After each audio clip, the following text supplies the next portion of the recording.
setting fire to the stoner stereotype, sparking up candid conversations with cannabis researchers, entrepreneurs, and advocates. Educator, author, and advocate Dr. Mitch Earlywine is here to tackle the burning issues. CannabisRadio.com presents a no-holds-barred platform that seeks to redefine and revolutionize the entire scope of the cannabis culture while opening the door for more to join the cannabis crusade. Please welcome the host of Burning Issues, Dr. Mitch Earlywine. Thanks for joining us on Burning Issues. I'm Dr. Mitch Earlywine. As many of you know, I'm professor of psychology at the University of Albany, author of the book Understanding Marijuana, chair of the board of directors at NORML, and I pen the Ask Dr. Mitch column for High Times magazine. We're here to burn away the cannabis myth with science. Today we talk to delightful author and activist Cheri Sicard, and we'll have our regular segment on self-compassion and the art of activism. Cheri's the author of numerous books, including the Cannabis Gourmet Cookbook and Mary Jane, the Complete Marijuana Handbook for Women. She has tons of other publications on all kinds of legal issues and food and travel. She's also one of the driving forces at Can Do Foundation, Clemency for All Nonviolent Drug Offenders. Welcome to the show.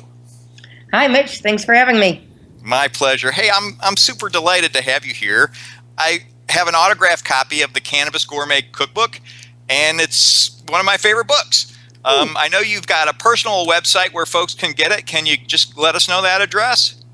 Sure. Well, it is available on all kind of booksellers, Amazon, Barnes & Noble, etc. And my personal blog, though, is CannabisRadio.com, and Cheri is spelled C-H-E-R-I, CannabisRadio.com. And I just want to let everybody know, you still have those Eat Your Weed aprons? We do. We have I think beautiful those are aprons embroidered with Eat Your Weed on it. And all right. They are functional as well as stylish. And at the blog, you can also get more recipes that aren't in the book, how-to articles. I do a weekly news roundup there and various other articles. That's great.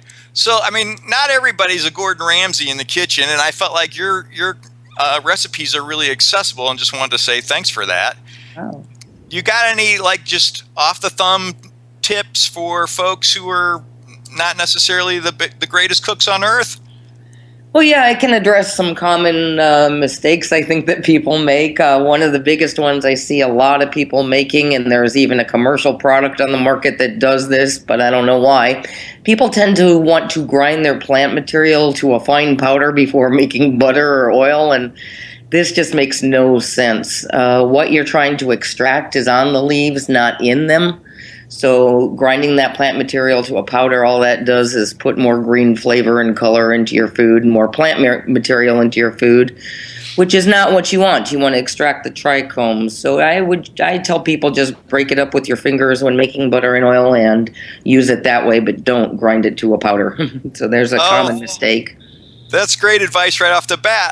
I feel like old Chef Rye used to really cook the hell out of it too. It'd be like 45 minutes in the double boiler, and it sounded like that just made everything taste more green. Maybe. I like to use a slow cooker, and I will let it go for several hours, maybe 3-4 hours. Now, there are some people that let it go for 24 hours or more, and I don't think that does anything other than what you said, make it more green. The other thing I do is I always add water to the mix when I'm infusing, whether it's butter or oil, because water will keep that temperature steady. You're not going to burn anything or scorch anything. And it'll also leach out some of that green flavor too. The chlorophyll will go out in the water. Not all of it, but some. As my chemistry teacher in high school used to say, it's the universal solvent. There you go. So I'm curious too, because you allude to mixing tinctures into food at the end of things, and you make it sound like that's a pretty straightforward process. Any rules of thumb for the tinctures? It's pretty easy, and I don't go into a lot of recipes because, as I said, that's all you have to do is add the tincture and mix it in. I don't personally think it's always the best use of tincture, so I don't usually cook with that, but some people like to, and it's certainly a very easy and accessible way. I like cooking with concentrates a lot. Hash and keef, dry ice keef is great. It dissolves right into foods. So that's one of my favorite methods of cooking. That sounds great. I'd like to turn to the Mary Jane book, which I also really love. What inspired you to write this one? Actually, my publisher did. They had been looking for someone for over 2 years to write this book for women. Seal Press does books for women by women. They came to my agent and said, we have been looking for her for a long time because all the books out there are for dudes. And they wanted one that just appealed to women in a better tone that women would relate to. And it also focused more on issues that were of interest to women, sometimes the parenting issues, women's health issues, the stigma that women deal with, sometimes more so than men, and also just the pop culture things that appeal to women more, like women in movies and TV that smoke weed and things like that. So it was really fun to write. Well, as a guy who loves women, I think you really nailed it. I think you really hit this one on the head. I always ask, do you think the activism world is different for women than for men? Not really. We seem to be taking over lately, so I can't say that there's a shortage of women. Different, I think maybe we approach things differently than men. And I don't know, for whatever reason, society seems to sit up and take notice when women get involved in a political issue and start making it their cause. I don't know if that's because we're mom or the nurturers or what it is, but for whatever reason, society seems to notice when the women get involved. So I think that's a good thing. You've got a great chapter in Mary Jane about being an open advocate. And I was just curious if you'd share your story about coming out of the cannabis closet yourself. Okay. Yeah, it was a gradual process. People ask me, what was that moment? And there was no moment. It just kind of evolved. When I first got into cannabis, I went to Oaksterdam University, and I remember watching Dale Sky Jones and thinking, boy, she's amazing and brave, and I could never be that person to be so open about my cannabis use. And then in the course of 6 months, the more I learned, the less I could shut up about it. And without realizing it, I became that person. So it just was a natural progression. It's kind of once you learn the truth about something, can you ignore that it exists or that these wrongs are there? I couldn't, and that's the same thing that got me involved with working with prisoners serving life sentences. Once I really realized this was going on and these people are going to die in prison if we don't do something, I can't not do something about that. And did people freak out when you were more open? No, surprisingly not. People were very open. I can only think of maybe 2 instances of people who weren't, that I lost friends or family members over. My half-brother didn't approve at all. And then I had one friend who I thought was going to be open who wasn't at all.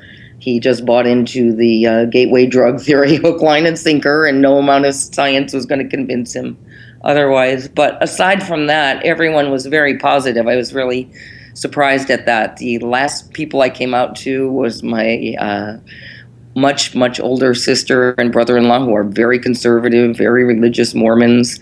And I came out to them before the cookbook came out because I thought they're going to know about this if I have a book about it, so I better be honest. And they were very supportive and very open to it, and they've been helping tell other people now. They've come to books and movies, and they read my books, and they know more about it than most politicians now. So that's amazing to me. Oh, that's super. So you do have a delightful chapter called Buds in the Bedroom. I think this is the topic I get the most mail about. Can you give us some broad strokes about it? Well, it's about cannabis and sex. I also call it the Canna Sutra. Just how cannabis can enhance people's sex lives. Not everybody. I do have a sidebar on that. Some people don't find it an enhancement, but most people do. So this chapter just kind of goes into ways that you can incorporate cannabis into your bedtime activities in a way that makes sense for you. That's just delightful. I think it's super. We're going to take a break now and hear a word from our sponsors, but we'll be back with more from Cannabis Cheri Sicard, in a few moments. More burning issues coming up after we blaze through these words from our sponsors. Your connection to quality cannabis insurance services is spelled Kaercher. That's Karcher Insurance. We have worked with ventures like Cannabis for over 60 years. We're proud to represent over 50 companies with tailor-made cannabis plans for owners just like you to insure your product, your plants, and your pursuits. Kaercher spells out their full-service insurance services, ranging from commercial to bonds to personal, from life to health, and more. Contact the team at heartwarming.com and let our experience work for you. That's Kaercher insurance.com. Contact Karen and the team at Karcher Insurance at 1-844-421-3560. That's 844-421-3560. The smoke is rising, and the next crop of podcasts devoted to cannabis providers and enthusiasts are ready to be harvested. Welcome to the Cannabis Radio Network, founded by respected rainmakers who have been producing award-winning podcasts for over a decade. Industry headlines, business updates, medical reports, marketing, and e-commerce education rolled up perfectly for your consumption. Let's grow together. The Cannabis Radio Network. CannabisRadio.com. Cannabis Confidential with Dr. Dina. Candid. I want to give you the inside story. Captivating. I want to introduce you to my kind and amazingly talented friends. Compelling. We get to meet some of the most amazing cannabis activists and warriors around. Listen in as medical marijuana pioneer Dr. Dina shares never-before-heard stories, chats with cannabis insiders and celebrity friends, and provides invaluable perspective and insight into one of the fastest-growing industries in the world. I want to share with you what was once confidential information. Let's expose the truth, discuss the issues, and learn the facts. Cannabis Confidential, only on CannabisRadio.com. Time to fan the fire on some more burning issues, only on CannabisRadio.com. And we're back with Cannabis Cheri Sicard, author of the book Mary Jane. And we're going to pick up where we left off. Was there anything more to say about buds in the bedroom there, Cheri? Well, I think that's best left for the individual to experience, Mitch. I got to admit, it's so private and personalized, I'm not sure what else to say. You got a chapter, it's just near and dear to my heart, about parenting. I'm curious if you have any tales about that, or just a general approach. Well, I put in the disclaimer, I am not a parent, but I did interview tons of parents for this chapter in the book, so I got lots of feedback from many, many different parents on how they dealt with the issues. And the general consensus was that, speaking to your children in an age-appropriate manner and honesty was best for most of them. I did have a couple parents that had children on the autism spectrum who were not quite as open with their kids, just because it was very disrupting between the contrast of what they were hearing in school and what the truth is. But most parents found that honesty was the best policy, at least in an age-appropriate manner. Oh, I couldn't agree more. It really is just part of a bigger relationship set of issues, and I think if you're candid with your kids, they'll be candid with you. I wanted to move on to CAN-DO. Can you tell us about the foundation? Yes, CAN-DO stands for Clemency for All Nonviolent Drug Offenders. As I mentioned earlier, I started getting involved with prisoners who are serving life sentences for nonviolent marijuana offenses. And for a while, I was just doing this on my own. I really wasn't part of any organization, but I started doing websites for some of the prisoners and social media outreach, and it grew from there. And I was doing lots of interviews for the book and other things, and I always got asked about this for an organization. And so I joined up with Amy Pova, who had started CAN-DO. And Amy is an amazing woman who is a clemency recipient. She served 9 years of a 24-year sentence before being granted clemency from Bill Clinton. And she was advocating for women prisoners, and she is also a filmmaker. She did the documentary 420. And at the time when I met her, I made her aware of the lifer issue, and that got them into the film. And she decided to expand Can Do's advocacy to include all marijuana prisoners as well. So that's how I came on board, became the vice president, and we're working on some really exciting projects now to support clemency efforts for some of these guys. And I know we can get to that from the Cannabis Cheri website, but does Can Do have its own website as well? It does. It's candoclemency.com. Oh, that's just great. Listen, the most moving part of it for me is this teddy bear project. Can you walk through some of that? That's something Amy started at Christmas time, just to send teddy bears and other Christmas gifts to the children of some of these inmates. And she's trying very hard now, and we don't know if it's going to work, to get permission to where we could actually send the bears to the prison so the prisoner can give it to the kid, which would be really wonderful. But so far, that's not allowed. But right now, we do send the bears to the families directly. I gotta say, just the pictures alone on that are so moving. I mean, it's hard to stay dry-eyed looking at that. What is the deal with? When a kid goes to visit a parent who's in jail for cannabis? It's really heartbreaking to see, and also heartwarming, because I have been to visit at prison several times and have watched it in the visiting room. And there are some families that really are diligent and visit often, and they really keep a strong relationship and bond going, and others that almost never see their kids. But it is kind of heartbreaking to watch. But there's bonding and love you can see that goes on there too. It's just a sad thing. But as far as the teddy bears going to the prison, you can't bring anything into prison, so that would take special permission to get that to the prisoner to give to their kid. So all you're really asking is for somebody who's a prisoner to be able to hand a teddy bear to his or her own child. Correct. That's what we're trying to do. Hopefully we will get that permission. We'll see. But, as it stands now, that's not allowed. The rules are very strict, what you can and can't do in prison and what you can bring in, things like that. But they do tend to be a little laxer when it comes to the kids, so we're hoping this will work. And how did you get into this? The prison system's pretty intense. It is. I was aware, like some people, in a vague urban legend sort of way, that we had people serving life, but I didn't think it was that serious or there were that many. And then I learned there was, and then started writing to them, and it just haunted me. The issue just haunted me, and I'm just so grateful I teamed up with Amy, who had similar goals of helping these people get clemency. We have a new program that we're just working on right now, so I don't have the details yet, too, of how we're going to be raising funds. Stephanie Landa and Dina Browner are working on this to raise funds for commissary for prisoners, too, that we're going to be doing.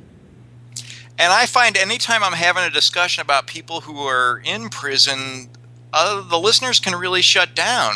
What's your experience like? That's true. People tend to think, well, they did the crime, do the time, but people don't realize that people didn't do much to get in there, and especially some of these lifers. We have murderers getting out. These guys have life without parole sentences, and think about that.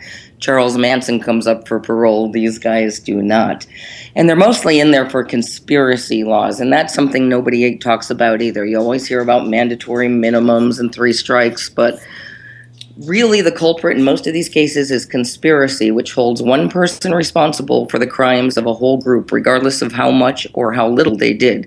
The other factor that comes into play is if you don't, quote-unquote, cooperate and tell the authorities who all did everything else, somebody's going to do that on you. And that's how these people got life sentences, sometimes for doing very little. For instance, Craig Cecil did nothing but repair the trucks that were used to haul marijuana. Leopoldo Hernandez Miranda was a day laborer tasked with watching a house where marijuana was stored. So that's all they did, but they were part of a conspiracy, and they took it to trial, and that's the way our drug laws work in this country. They want you to take a deal and rat out on others, and if you don't, you get punished very harshly. So there's a number of stories like that, and the public does not understand that almost any one of us, almost everyone, could be caught right now in a conspiracy if they wanted to get you. So I have a friend in the alcohol world whose son actually just had some baggies from his own lunch in a little lunch bag, separate from some cannabis, and actually got put on trial for conspiracy to distribute simply because of that. Right. It blows my mind. Go right ahead. I said it doesn't surprise me. Yeah, there's all kinds of mind-blowing stories like that too. With the women prisoners that we advocate for, a lot of times they were the wives or the girlfriends. That was Amy's story. It was her ex-husband that was doing this. She really had nothing to do with it other than, she knew in the back of her mind, but they had already separated. He was an attorney. He did not lose his bar license. He didn't lose any assets. He didn't do a single day of prison time. She was sentenced to 24 years. It breaks my heart. It's just too much. In part, the crime is really something that didn't actually happen. It's just they attribute some kind of intention of something happening. Absolutely. Yeah, it takes nothing to be caught in a conspiracy, and you can get a life sentence on a conspiracy charge, and that's how this has happened over and over again. And the justice system is so incredibly broken at every level. I don't know what the answer is, so that's why we're trying for clemency. Otherwise, these guys will die in prison, and most of them are senior citizens that have been in for decades. However, the practice is still going on. Our newest lifer got a life sentence last year.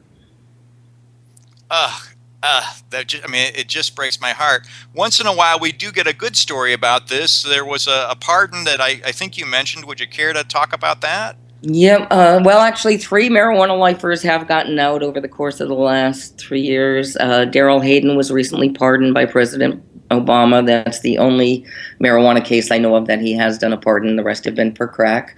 Larry Duke got a compassionate release last year after serving 26 years. And Randy Lanier also got out through specifics that were unique to his case last year after serving 27 years. Wow. Well, that does make me a little more optimistic. We have at least 35 more that I know of, and there's probably many, many more than that. Well, it's been a delight talking to you. Thanks so much to Cheri Sicard, the author of Mary Jane, the Complete Marijuana Handbook for Women. And can you just tell us again your website? It's CannabisRadio.com, and Cheri is spelled Cheri. Thanks so much for being here, Cheri, and I'm optimistic we'll have you on the show yet again. Can't wait. Thanks, Mitch.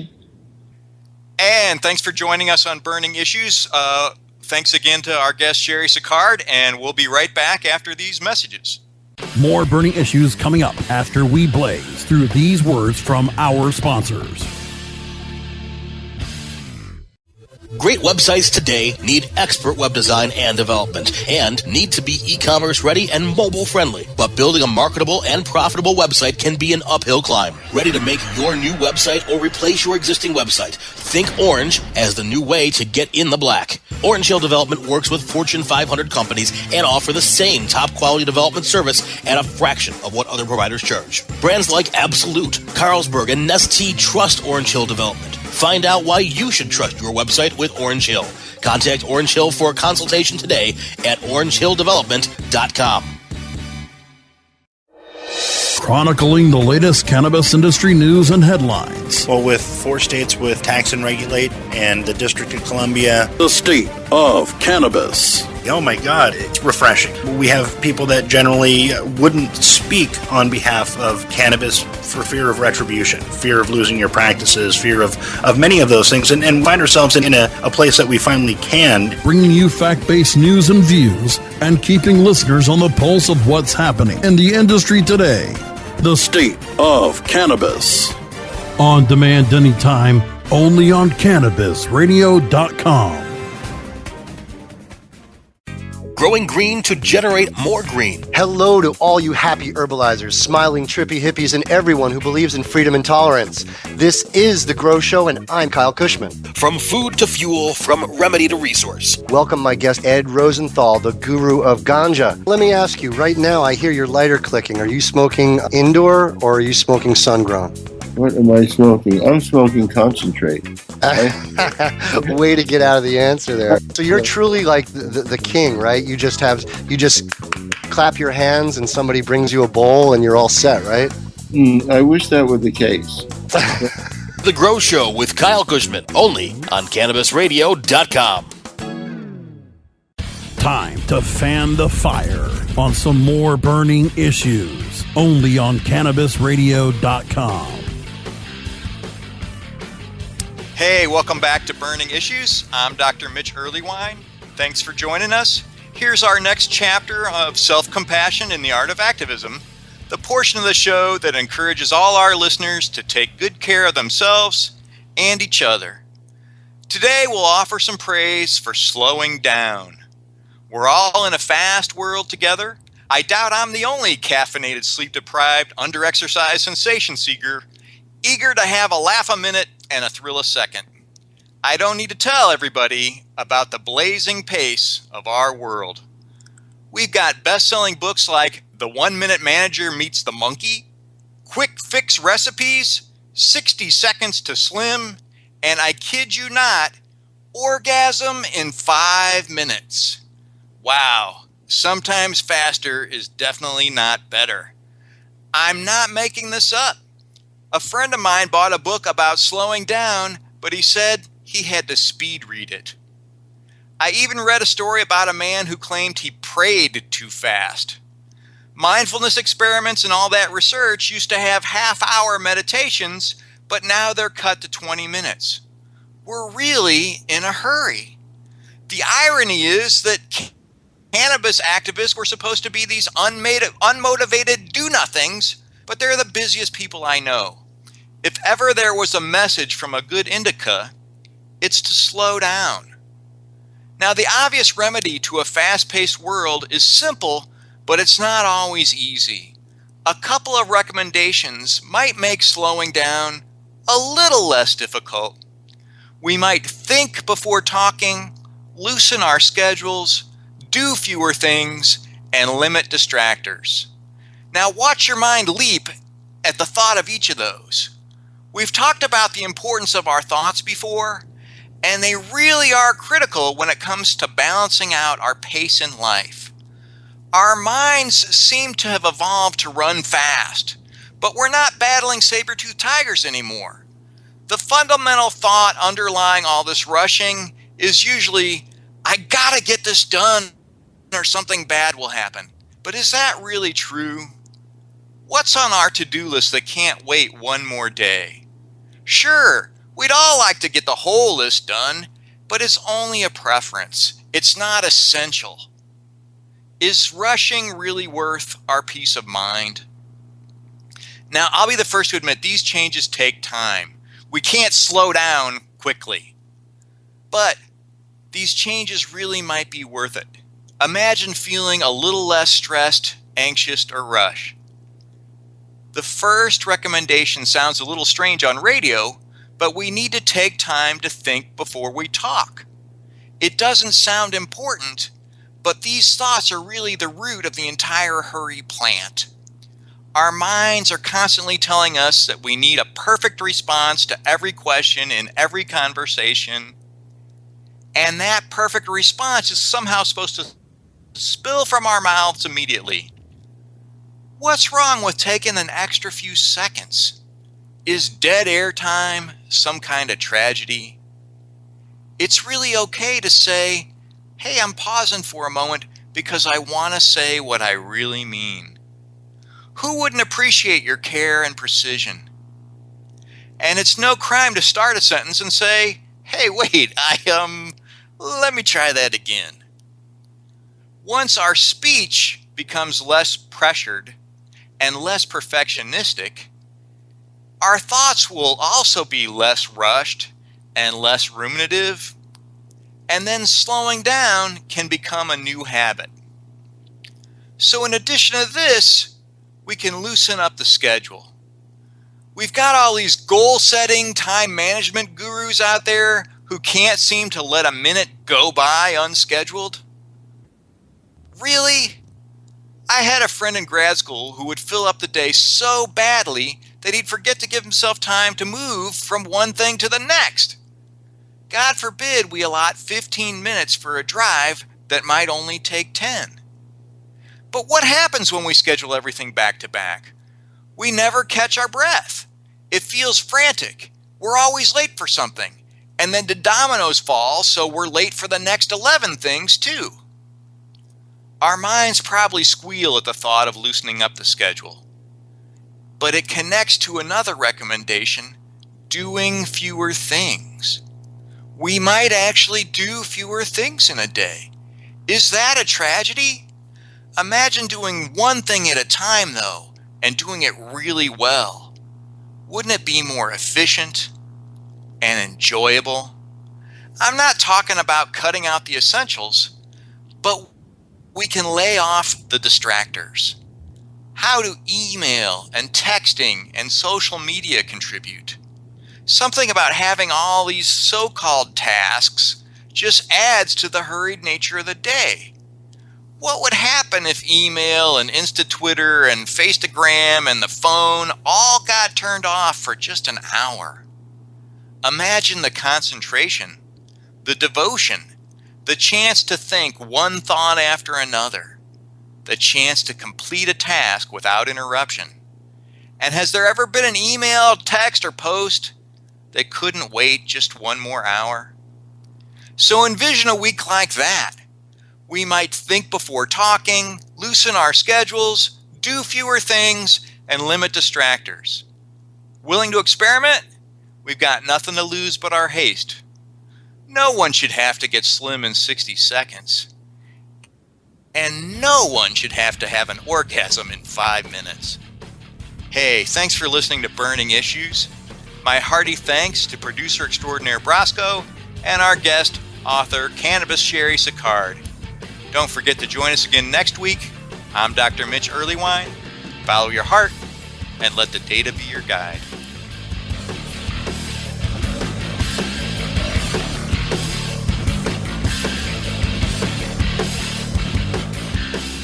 The opinions expressed on this CannabisRadio.com program are those of the guests and hosts and do not necessarily reflect those of the staff and management of CannabisRadio.com. Any rebroadcast or redistribution without proper consent of CannabisRadio.com is prohibited.